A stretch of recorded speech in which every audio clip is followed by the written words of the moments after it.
Queridos amigos, é com grande satisfação que hoje nós vamos estrear um quadro aqui no nosso canal chamado Sala dos Professores. E eu tenho a grande honra e satisfação de ter comigo o meu grande colega, o meu grande amigo, o professor Wander Andrade.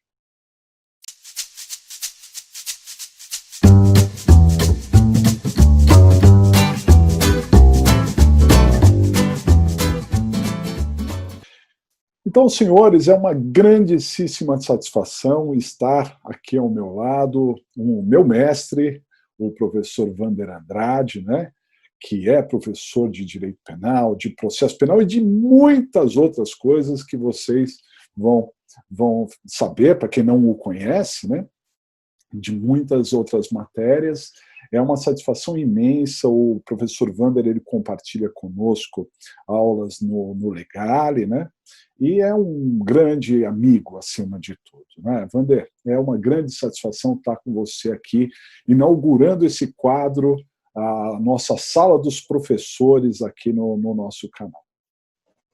Muito bem, eu também quero fazer aqui saudação, né, a todos os colegas, todos os internautas, aqueles que prestigiam o canal do Rodrigo Capobianco. O Rodrigo, que aí, além de um grande amigo, é um consagrado, estudioso, advogado, militante, professor, coordenador de cursos na área concentradamente do direito penal, do direito processual penal, da criminologia, né? E ele tem contribuído para a formação de muitos profissionais, entregado para o mercado, não só graduados, mas pós-graduados, de modo que eu cansei de encontrar jovens atribuindo ao professor Rodrigo o fato deles terem sido aprovados no exame de ordem, enfim, é uma longa história, né, Rodrigo? Opa. Que você está aí numa jornada muito respeitável e a gente tem um carinho muito grande pela sua história, pela sua trajetória e pela contribuição que você tem dado aí durante anos da sua vida, né? E a gente se sente também muito feliz em poder atender esse seu convite. Olha, Wander, a recíproca é toda verdadeira, eu admiro muito você sabe disso, né? A gente já conversou diversas vezes, né? Eu gostaria que você dissesse para as pessoas as matérias que você leciona, porque você é um especialista, aliás, doutor em Direito Penal, mas você alcançou uma especialidade grande em outras áreas também, né? Você já ministrou aulas no Legale e coordenou constitucional, é um dos grandes nomes do direito condominial hoje em dia, né, aqui em São Paulo e no Brasil, né, e também não dá aula só na faculdade Legale, tem outras faculdades também. Conta um pouco aí da sua história, Wander. Bom, na verdade é o seguinte, esse final de semana eu tive a alegria de me encontrar com duas colegas de turma do curso de Direito que eu não via há aproximadamente 30 anos. E nós jantamos lá em Santos, foi uma coisa muito agradável, né? Porque eu fiz a Católica de Santos, eu cursei Faculdade de Direito na Católica, e elas lembraram de um detalhe que na minha memória já não estava tão forte, que é o fato de que eu já como aluno, eu era meio que o professor da turma, né? Quando a gente estudava no final de semana e tal. Isso vem muito também pelo fato de que eu tive uma formação jurídica muito consistente antes de iniciar a faculdade de Direito, porque eu fiz a Academia do Barro Branco, e eu fui aluno do querido e saudoso Júlio Fabrini Mirabete. Eu tive aula com Mirabete por 2 anos consecutivos. É uma coisa incrível. Eu sentava na frente, na boca do gargarejo, e aquele homem fumava que nem um louco, um cigarro atrás do outro, não se levantava para nada, ficava sentado, totalmente fora daquilo que você apresenta como um bom professor. Mas o conhecimento fluía daquela pessoa e a gente ficava ali sedento daquele conhecimento e era uma coisa maravilhosa, foi uma experiência maravilhosa. Não foi só Mirabete, a gente teve aula com muitos grandes professores ali dentro. Álvaro Lazzarini foi um grande juiz cultor do direito administrativo, o professor Arthur Kogan, o pai Arthur Kogan, digo pai porque ele foi representante do Ministério Público, corregedor do Ministério Público, e os dois filhos do Kogan, do Arthur Kogan, foram um juiz em Guarulhos, eu perdi ali o contato depois disso, deve estar hoje provavelmente no 2º grau, e o outro foi egresso do Ministério Público pelo 5º Constitucional, chegou ao Tribunal de Justiça, todos eles grandes amigos, enfim. E eu tive uma formação jurídica muito sólida ali na faculdade, na Academia do Barro Branco. Eu fui fazer a faculdade de Direito lá em Santos e eu podia não ter cursado Direito Penal. Afinal de contas, já tinha tido aula com Mirabete por 2 anos, né? Podia ter eliminado matéria. Eu não fiz isso. Eu era um alucinado, um apaixonado pelo direito penal e eu conheci lá na minha faculdade, lá em Santos, um querido professor de direito penal que acabou virando um amigo da vida, né? Que é o professor Nelson Concerino, que é pai desse jovem promotor chamado Concerino, que atuou aí com uma certa notoriedade no caso do Lula, né, do processo do Lula aqui em São Paulo, enfim. E o Nelson Concerino, ele conseguia ser, na sua característica, melhor que o Mirabete. Ou seja, as minhas experiências com os meus professores foram muito ricas, né? E eu saí ali da escola de Direito, eu já fui ser professor na Academia do Barro Branco. Então, e quando você chega, você não escolhe a matéria que você gosta. Naquela época, aproximadamente 1990, tinha entrado em vigor a Lei 8069 do ano de 90, que é o Estatuto da Criança e do Adolescente. E eu fiquei incumbido de estudar essa disciplina do zero, né? Que era uma nova disciplina, uma nova matéria. Você tinha o direito de família, e do direito de família surgiu o direito da infância e da juventude, né? E aí começamos. Lecionei na Academia do Barro Branco um bom tempo, também no direito penal, consegui pegar algumas aulinhas de direito penal, mas o meu início nas salas de aula, nas faculdades, começou na FIG, na faculdade que eu acho que você estudou lá, né? Eu me formei lá. Salvo engano. Sim, me formei lá. Você, minha esposa, meu filho são egressos da FIG, né? E eu trabalhei na FIG por uns 9 anos, mais ou menos, como professor, e a experiência foi muito semelhante, ou seja, a porta que me abriu lá havia, digamos assim, um domínio total do direito penal, do processo penal. Muito delegado, né? Muito delegado de polícia, promotor. Né? Exatamente. Os promotores e os delegados, eles monopolizavam o direito penal, o processo penal, e você não conseguia encostar, né? E eu nunca consegui ministrar penal ou processo penal lá dentro, mas eu consegui ficar muitos anos com direito administrativo, que era aquilo que eu trabalhava na minha atividade profissional. Eu trabalhava muito com direito administrativo, então me sentia confortável e podia dar uma aula honesta, né? Acima de tudo. Foi ali que eu comecei a fazer especialização, depois o mestrado, depois o doutorado. Eu deixei a FIG, mas lá sempre direito administrativo. Prestei concurso para professor da Universidade Municipal de São Caetano do Sul, fui aprovado para professor de Direito Penal, um concurso muito concorrido, né? É uma faculdade muito tradicional, enfim, estou lá até hoje, né, como professor concursado. É uma das vantagens, né, dessas a estabilidade, né, você como professor concursado. Depois disso, eu trabalhei em várias escolas, né, na Faculdade Legal e até hoje. Eu fui professor do Complexo Damásio de Jesus por 7 anos, ministrando a disciplina Direito Penal Empresarial. Então, Rodrigo, o que eu diria para você é que eu tive muitos desafios, né? E lá mesmo na USC, em São Caetano, eu prestei concurso e fui aprovado em 3 concursos. Porque lá, para você dar uma aula numa disciplina, você tem que ser aprovado na disciplina. Não é para ser professor, mas professor da disciplina. Então, eu fui aprovado em Teoria do Direito, eu fui aprovado em Direito Constitucional e fui aprovado em Direito Penal, que são as matérias que eu, de alguma forma, sempre trabalhei lá na faculdade. Penal, Constitucional e Teoria do Direito, né? De uns 10 anos para cá, aconteceu um fenômeno interessante, né? Lá no nosso escritório, eu trabalhava sempre com a área criminal e com a área administrativa.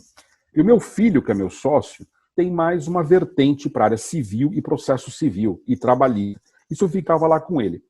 Só que o nosso escritório, não sei explicar por quê, talvez por indicações, nós começou a entrar alguns condomínios. Quando nós nos demos conta, a gente estava já com mais de uma dezena de condomínios. E eu percebi que havia uma carência de conhecimento técnico nessa área, de literatura, de produção, de material. E, ao mesmo tempo, eu estava vendo que a chuva de processos, a torrente de processos inundando o judiciário, né, com inúmeras, a ponto de hoje se cogitar até criar-se uma vara especializada na área condominial aqui no Tribunal de Justiça. Mas, enfim, independente desse fato, eu não atuava muito nessa área, mas tive que também adentrar. E uma coisa que eu sempre gostei de fazer foi estudar. Eu fui estudar, fui conhecer, fui pesquisar. E, de repente, como eu estava te dizendo, eu percebi que havia muita carência, né, nessa área de produção acadêmica, científica. Por outro lado, havia o pouco que havia era muito bom, né? Grandes mestres do direito, como Silvio Capanema, professor Caio Mário, são grandes nomes do direito condominial, os clássicos, né, do direito condominial. E daí para frente começa a surgir uma nova geração de autores estudiosos, né? Mas, acima de tudo, o que eu percebi é que eu explico, quando eu vou para uma sala de aula falar de direito condominial, eu explico a minha condição de professor da área criminal, porque eu costumo dizer o seguinte, que assim como no passado se dizia que você encontrava um advogado de porta de cadeia, né? O advogado criminalista às vezes recebia esta pecha, esse rótulo, né? Que nunca nos agradou, certamente, mas tinha uma razão de ser, tudo tem uma razão de ser. Eu costumava brincar que o crime não acontece só na porta da cadeia, o crime acontece na porta das igrejas, na porta dos condomínios, um condomínio, né? Então eu comecei a me sentir muito à vontade nesse ambiente, né? E aí a gente foi estudando, avançando, eu escrevi um livro na área. Muito bacana toda a sua trajetória. E essa talvez seja uma das fontes da minha admiração pela sua pessoa, né? Uma pessoa estudiosa, mas assim interessada, que vive o direito penal mesmo, né? A gente sente assim, a emoção que você passa para os alunos, né? Dos casos que você coloca muito bem para ilustrar as aulas, que eu já tive a oportunidade de compartilhar contigo, né? E isso tudo faz com que a gente ganhe uma admiração ainda muito maior, porque uma coisa é falar sobre o direito de uma maneira muito distante, né? De uma maneira muito, assim, de uma construção mental. Outra coisa é saber exatamente o dia a dia, como você colocou aí, de onde o crime acontece. As pessoas têm uma visão muito estreita, muito míope sobre essa questão. E no meu escritório, assim como no seu, não fica batendo bandido, assassino, pode acontecer de ladrão e aparecer, mas geralmente são pessoas comuns que se metem em grandes confusões, né? E em todas essas condições. E está muito amarrado, né, o direito penal com as outras áreas do direito, é muito interdisciplinar, né? Isso é uma questão que faz com que a gente tenha essa pulsação de buscar também outras informações em outras áreas. Eu não sei se você sente isso, né? Essa necessidade de juntar conceitos de outras áreas para complementar o direito penal. E aproveitando, inclusive, porque você, lá no nosso curso de pós-graduação, lá no Legal, você dá uma aula magistral sobre compliance, né, que também tem a ver exatamente com isso, tenho certeza que você não estudou compliance nos bancos acadêmicos, né? Mas também verificou uma necessidade que foi surgindo e deve ter ido atrás para dar as brilhantes aulas sobre o tema que você dá. Você é o primeiro professor, o primeiro advogado que eu encontro que fala a mesma coisa que eu falo há anos para os meus alunos. É tão fácil e tão comum que a gente, com toda a experiência da vida profissional, a gente às vezes se surpreende. Tem os crimes do cardápio completo do Código Penal. O cardápio completo. Dos crimes sexuais, aos crimes contra a vida, aos crimes de corrupção, aos tráfico crimes de drogas. Todos. O crime de drogas, então, né? Está aí lotando os nossos presídios, né? A grande maioria dos presos hoje no Brasil, a imensa maioria, né, vem dos crimes de drogas. No caso dos presídios femininos, chega a ser 70%. É uma coisa impressionante, né? E eu sou muito brincalhão, eu brinco com coisas que às vezes talvez fossem até condenáveis, né? Eu costumo brincar com os meus alunos, dizer o seguinte, uma coisa séria, eu costumo dizer que a mulher não tem índole criminosa, é uma tese, defendo, ela não tem índole criminosa, e parece que a estatística comprova isso. Você tem hoje no Brasil 95% de homens no sistema carcerário e 5% de mulheres. Então veja a disparidade, né? E as mulheres são a maioria da população. Então, esse número quer dizer alguma coisa. Não é possível que esse número nada diga, né? Eu acho que ele diz uma coisa. Eu acho que a mulher ela tem menor índole criminosa. Por outro lado, quando a mulher tem índole criminosa, ela supera o homem. Ela supera o homem. Mas essa é uma outra história. O que eu queria mostrar é o seguinte, e aí é uma brincadeira mesmo, né? Eu costumo dizer o seguinte, por que uma mulher pratica tanto tráfico de drogas?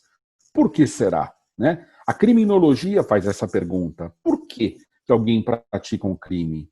Né? E, no caso, a mulher. Por que a mulher pratica tráfico de drogas? Eu tenho uma explicação, digamos assim, lógica.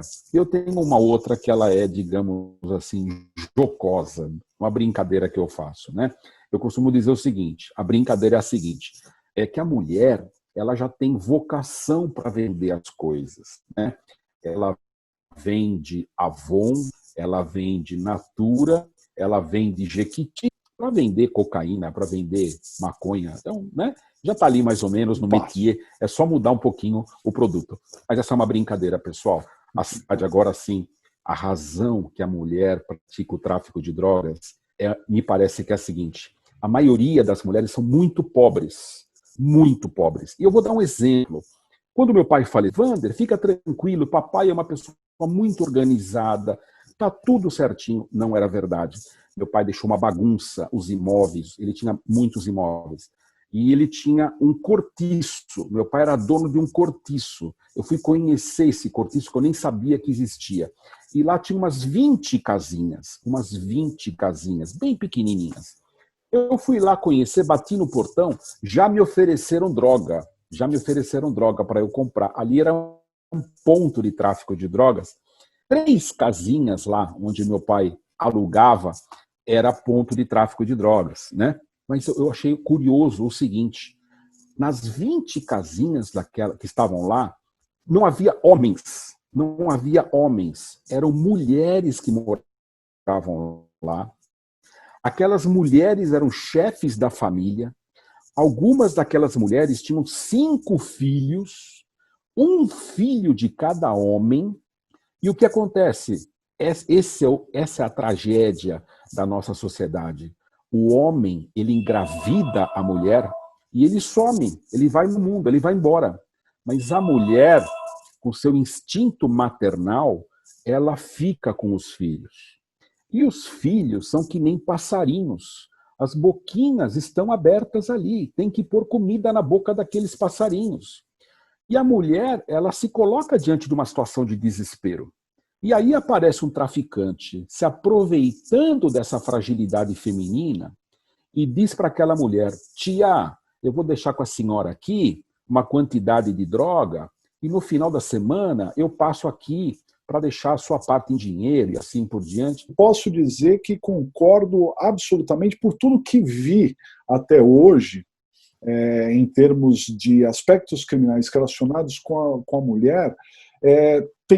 Realmente, acho que a esmagadora maioria está nesse sentido, no sentido da manutenção, no sentido social, no sentido, né, econômico da história, e eu só complementaria isso no que diz respeito ao envolvimento do próprio homem, inclusive emocional também. Bem lembrado. Que ele acaba tendo uma vida louca e a moça abraça essa situação e está com ele em qualquer situação também, né? Isso você está falando do também. Amor bandido. O amor bandido. Que é impressionante. Assim, quem está de fora critica, né? Mulher de malandro, é isso, aquilo. Mas somente quem está numa relação que sabe o quanto as dores e as delícias que uma relação pode ter, né? E realmente eu já vi esse filme se repetir inúmeras vezes, né? Com essa colocação. E olha, voltando para esse tema da criminalidade feminina, que é um assunto que me empolga também, muito interessante, né? Porque eu particularmente gosto muito da criminologia. E a criminologia, eu gosto da criminologia porque ela nos retira do direito penal, nos retira do direito e nos coloca num outro âmbito, né, fazendo outras perguntas, né? E uma delas é esta, né? Por que o homem comete crime? Por que a sociedade vê naquela conduta algo que deva ser crime? E assim por diante, né? E interessante observar que dentre os crimes praticados por mulheres, além do tráfico de drogas, que é o campeão, está lá na frente, na pole position, né? Tem outros 2 crimes e até 3, né? Que vêm logo na sequência. Eu não saberia afirmar categoricamente a ordem que eles ocupam nessa escala, mas eu posso assegurar que os 3 próximos são: número 1, homicídio. Mulheres matam. Mulheres matam.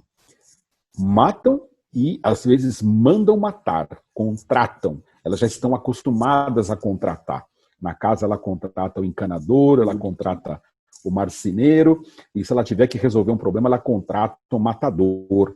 E se não tiver matador, ela vai lá e mata. E né? dizem por aí, sem te cortar, mas dizem por aí, eu não vou citar nomes, que buscam até na internet, né? Matador de foi o que disseram por aí. Essa eu não sabia. Essa eu não sabia. Dizem aí de uma tal de deputada mas não duvido. Que a filha procurou na internet, né? Matador, não duvido. De coisa para buscar. Mas, Google, enfim, não é o nosso caso aqui. O Google oferece tudo, né? Mas eu me recordo que o caso Suzanne Richthofen, por exemplo, que é um caso emblemático, histórico, paradigmático, né? Na história recente no nosso direito penal e processual penal, e teve uma curiosidade, aliás, tem muitas curiosidades nesse caso, mas uma delas é o fato de que ela era estudante de direito do 2º ano do curso de direito, né? Eu não fui professor da Suzane por 1 ano, porque eu era professor da PUC, professor assistente da PUC, eu carregava a pastinha do querido professor Cláudio De Sico, era auxiliar dele, e o professor Cláudio De Sico, eu saí da PUC como professor assistente, e no outro ano entrou a Suzane, né? Eu teria sido professor da Suzane. Mas eu falo na Suzane porque na minha faculdade, quando eu era aluno, eu estava no 4º ano de Direito, lá em Santos, aconteceu um crime praticamente idêntico ao de Suzane. Uma moça, uma jovem da classe média, aproximadamente 21 anos, segundanista de Direito. Eu costumo brincar, dizer, olha, cuidado com as alunas de 2º ano de Direito, viu? Quando chegar no 3º, 4º, elas ficam mais tranquilas, mas 2º ano é perigoso. Essa aluna da minha faculdade, lá na Católica de Santos, ela contratou o namorado para matar seus próprios pais, para ficar com herança, porque eles também eram pessoas ricas, né? Ou de uma classe média alta, enfim. A única diferença do episódio Suzane e essa jovem, que eu nem sei o nome, mas era minha colega, digamos assim, lá da faculdade, é o fato de que o namorado dela, na época, primeiro que era um só, no caso da Suzane eram 2, né? Os irmãos Cravinhos. Mas lá em Santos, era um só, e ele tinha menos de 18 anos, quando ele praticou a conduta. Ou seja, ela foi para o tribunal do júri. Naquela época havia aquele recurso, protesto por novo júri, né?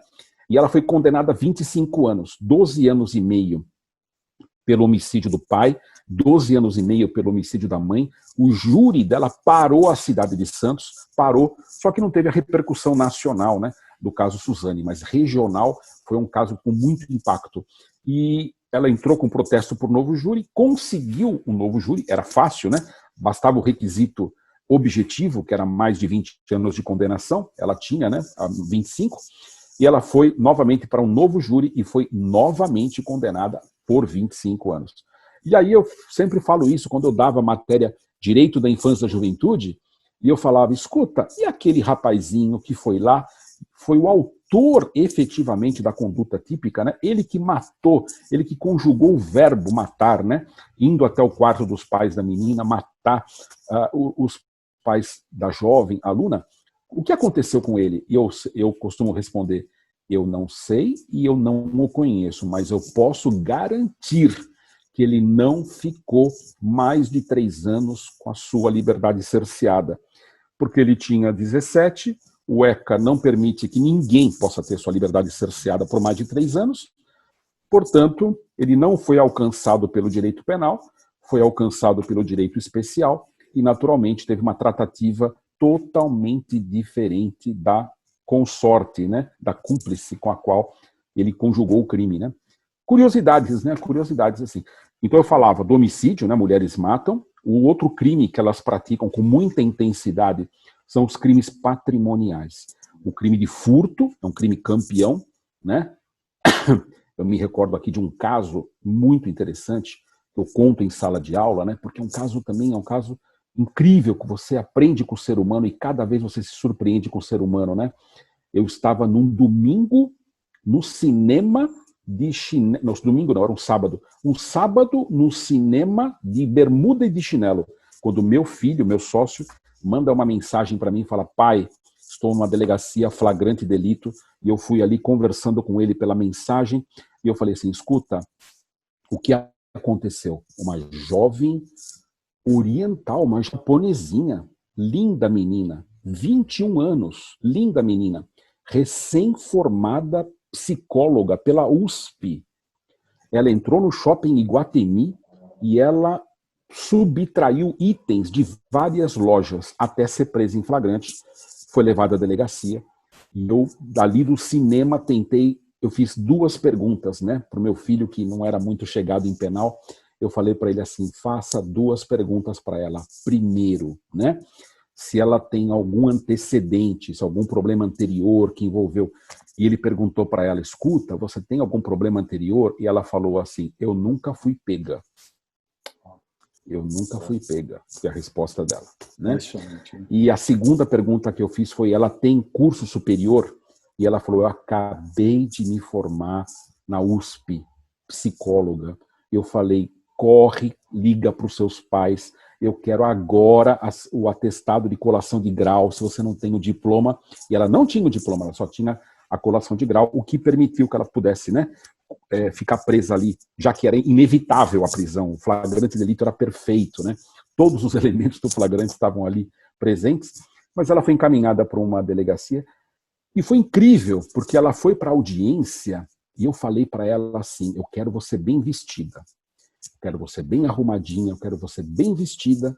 E Rodrigo, não deu outra. Quando ela chegou na audiência, o promotor era um promotor mais antigo, você percebia que era um cara bem experiente. Não foi o mesmo promotor que ofereceu a denúncia, porque a denúncia deve ter sido feita por um promotor jovem. Ela tinha 20 laudas, sangue nos olhos naquela petição inicial do Ministério Público, né? Então, quando o promotor mais antigo olhou aquela mocinha linda ali no fórum da Barra Funda, ele ouviu a primeira testemunha, ele pediu para parar a audiência e ele fez digamos assim, uma solicitação, uma proposta ao juiz. Ele falou, excelência, eu queria fazer uma proposta, mas é natural que o advogado vai ter que aceitar, né? para a gente prosseguir ou não prosseguir. Eu queria propor o aditamento da denúncia. Eu queria modificar essa denúncia de furto consumado, que foi, ela saiu da loja com tudo, né? Não tinha como não ser o furto consumado, né? Para tentativa de furto. Eu não sei se o advogado aqui vai aceitar. Eu falei, com certeza, não vou nem perguntar, né? Com certeza, aceitamos, né? E aí eu vi... bela gravata do senhor, inclusive. Né? Exato, com toda certeza, né? Aí ela não entendeu nada. Eu falei, calma, nós vamos aceitar, né? Porque naturalmente você passava a ter direito à suspensão, né?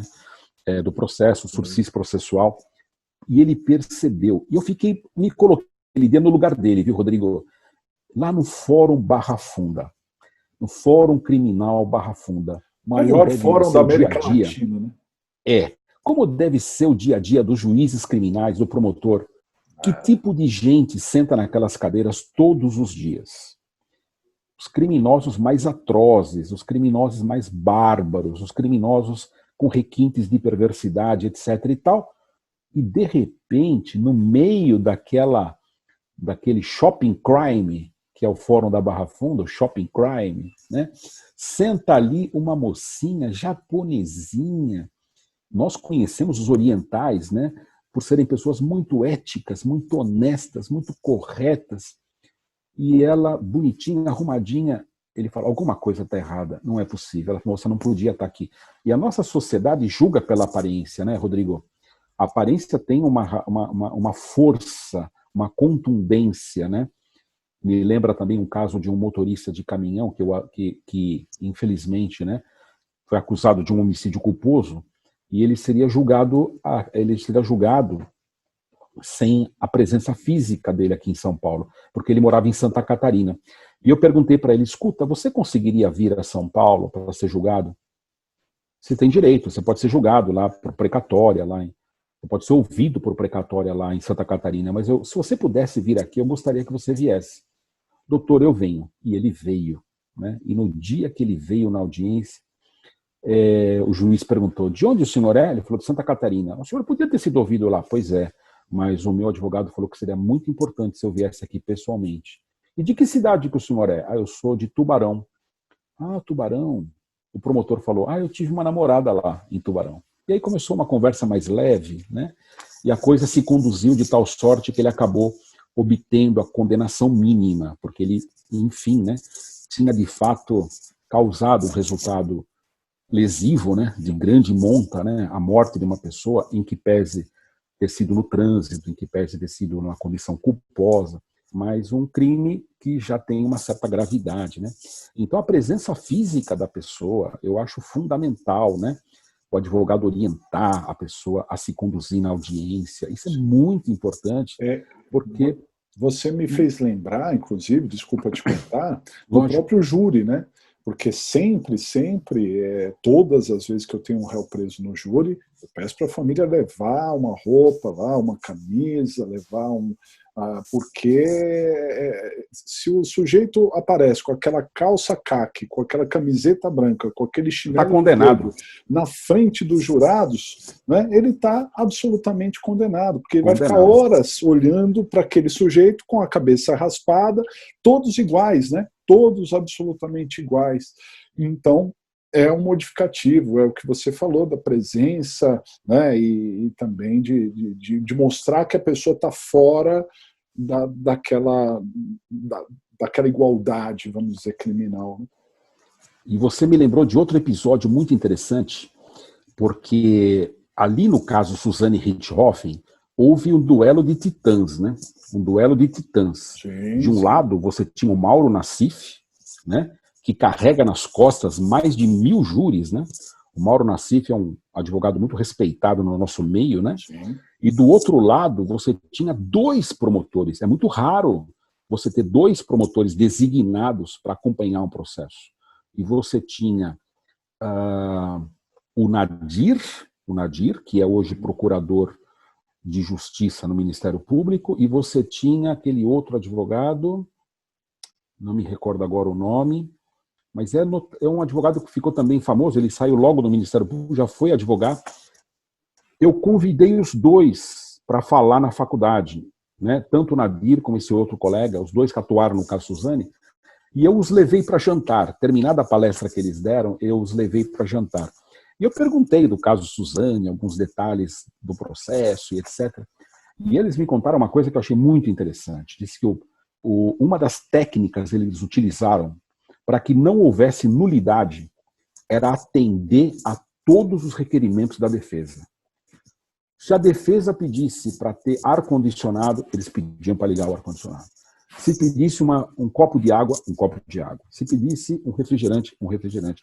Atender tudo aquilo que não trouxesse um problema maior. Mas certa vez, o advogado Mauro Nassif teria pedido, ou, né, você sabe, por ele ou por ela, enfim, para que ela se vestisse com trajes civis, né, não trajes de presos, né, e ela utilizou uma roupa, né, uma camiseta da Mini, né? Sim. Ou seja, indicadora de uma delicadeza, de uma certa infantilidade, de uma certa criancice, né? Talvez para tentar comover o júri, no que estava ali uma mocinha, uma menina, né? Uma jovem, enfim, talvez a Mini trouxesse a carga, né? Emotiva, que podia linkar os sentimentos, né, dos jurados para com ela. E sempre que eu falo, tanto no caso Suzane como no caso, o emblemático caso também da família Nardoni, né, eu costumo dizer que esses casos você não pode pedir desaforamento. Né? Não adianta pedir desaforamento. Não adianta. Porque naquela época... nacionalmente, né? Exatamente. Se fosse jogado na tribo do Xingu, os índios teriam condenado. Inclusive, né? Porque lá passa a Rede Globo, né? Inclusive, teve uma professora, amiga nossa, que foi dar uma palestra no Mato Grosso do Sul, na época do caso da Suzane Richthofen, e assim, tinha mal acabado de acontecer o caso, e foi o que foi questionado lá, né? Mostrando que há uma integração realmente de alguns casos que não tem como esconder, não tem como desaforamento mesmo, né? Isso também me recorda um outro fato, agora mudando de grande case, né, do direito penal, trazendo aqui o caso Nardoni, né, me lembra o fato de que, na minha ótica, a família Nardoni cometeu um erro. Eu não estou falando dos Nardoni, não dos acusados, eu falo dos pais. Eles cometeram um erro grave. Eles tiraram o advogado que acompanhou o caso do começo ao fim, que é um grande amigo meu, um notável advogado criminalista, talvez você o conheça, Marco Polo Levorin. Sim. O Marco Polo Levorin é um dos caras mais técnicos que eu conheço. O Marco Polo Levorin, ele contratou físico da USP para fazer laudos. E ele comprovava nesses laudos. Não, e o Sanguinetti também, que foi uma sacada de mestre, porque o Sanguinetti tinha popularidade por conta do caso do PC Farias, né? E credibilidade, porque ele foi o primeiro que contestou aquelas histórias do PC Farias, então ele trouxe um laudo paralelo, uma situação absolutamente nova, que foi realmente uma boa sacada. E eu também o convidei para fazer palestras em faculdade, e o Marco Polo sempre disse o seguinte, nas suas palestras: eu não digo que eles não são os autores do crime. O que eu digo é que, primeiro, eles podem não ter sido. E segundo, o crime não aconteceu da forma como foi descrito pela polícia e o Ministério Público acabou acatando aquela tese. Enfim, é um caso apaixonante. Mas por que eu menciono o erro dos pais de retirar um advogado que acompanhou do começo ao fim? Quando chegou no júri, no plenário, a família queria um medalhão, queria um advogado medalhão. E 8 medalhões recusaram esse caso. 8 recusaram. O 9º aceitou. Esse advogado que aceitou, ele que fez o júri e que foi, né, naturalmente massacrado, porque o caso Nardoni já era condenado por antecedência, né? Ele é um grande advogado criminalista, mas ele é muito ligado ao direito penal empresarial. Ele confessou para nós, uma palestra aberta, né, que ele só tinha até então 5 júris na vida. Ele não era advogado de júri. Claro. E aí você fala, puxa, mas por que você pegou? Ele fala, porque eu queria ajudar, etc e tal. Mas ele contou que no prédio dele, ele era achincalhado. Os filhos dele foram acusados no colégio de serem filhos do advogado que defendia o Nardoni, olhavam torto para as crianças nas escolas, no próprio prédio. Ele apanhou na porta do fórum, teve que ter escolta policial, né? Então, imagina o drama de ser um advogado criminalista, né, Rodrigo? Sim. Por isso que eu acho cada vez mais apaixonante e muito corajosa, né, a conduta de pessoas que vão até lá. Deixa eu te contar mais uma história que me veio à cabeça. Claro. Que foi você. Agora me veio aquele caso de Diadema como é daquele rapazinho que matou a jovem. Não. Bem depois. Uma jovem de 14, 15 anos, ela foi assassinada por um sujeito. É o Lindenberg? Do caso Lindenberg. É de Santo André. Isso. O Lindenberg homiciou uma moça e foi ali mantido, né, em cárcere privado, né? Sim. E teve toda essa condução. E uma jovem advogada, muito jovem, ela foi ou designada ou contratada, não importa, ela que foi defender o Lindenberg. E o Lindenberg foi condenado a 99 anos, uma sentença emblemática, né? Naturalmente que foi reformada, ela tinha muito aspecto midiático, né? Mas o 99 não era um número à toa, né? Era um número que tinha um resultado até quase que cabalístico, né? Mas ali o 99 pegou pesado. E essa moça, ela teve até um problema com a juíza na audiência. Sim. Porque essa moça teria suscitado uma tese e em algum momento a juíza teria dito que aquela tese não existia.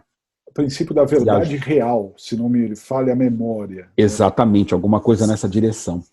E esta jovem teria dito para a juíza que ela precisava estudar. Eu não me lembro se era algo... Foi nesse nível. Sim. E ela foi representada na OAB e aquela coisa toda, né? Teve uma coisa muito pesada. E naquele mesmo dia, um repórter me ligou do Diário do Grande ABC. Ele falou, professor, o senhor tem como escrever uma matéria que acabado de sair a condenação? Foi uma sexta-feira. No sábado ia sair o jornal, Diário do Grande ABC, e ele pediu para eu escrever uma matéria a respeito. E eu escrevi uma matéria defendendo essa jovem advogada. Eu escrevi, até hoje eu me lembro do título do artigo que eu escrevi, de advogada a ré. De advogada a ré. E eu estava dizendo, falando assim, olha, essa moça foi achincalhada, ela foi criticada, mas ela foi muito corajosa. Mas acima de tudo, o que eu dizia ali no final era mais ou menos o seguinte, nenhum de nós pode apontar o dedo para uma jovem advogada, nem para qualquer advogado. Nós nunca sabemos o dia que nós vamos precisar de um advogado. Eu não conheço essa jovem, não a conhecia na época e não conheci depois. Eu fiz uma homenagem a ela sem a conhecer, pela coragem que ela teve de ir para uma causa perdida, defender uma causa perdida, né? A jovem Eloá, me lembrei a vítima, sim. Eloá era o nome da vítima, né? Lindenberg e Eloá. O caso foi parar na televisão, repercussão nacional, né? Enfim, a magia da nossa profissão, né? Nossa, olha, esse papo contigo aqui foi maravilhoso, absolutamente maravilhoso, porque, primeiro, inaugura esse espaço, né, em que a gente quer conversar com pessoas que têm essa vivência que você tem, esse olhar, né, para a sociedade, para o direito, mas muito além da lei, né? Exatamente para a realidade, aquilo que nos espera lá fora e aquilo que espera os nossos alunos, né?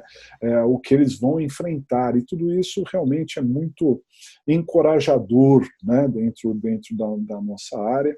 E eu posso dizer que foi realmente uma grande satisfação tê-lo aqui conosco nesse espaço, né?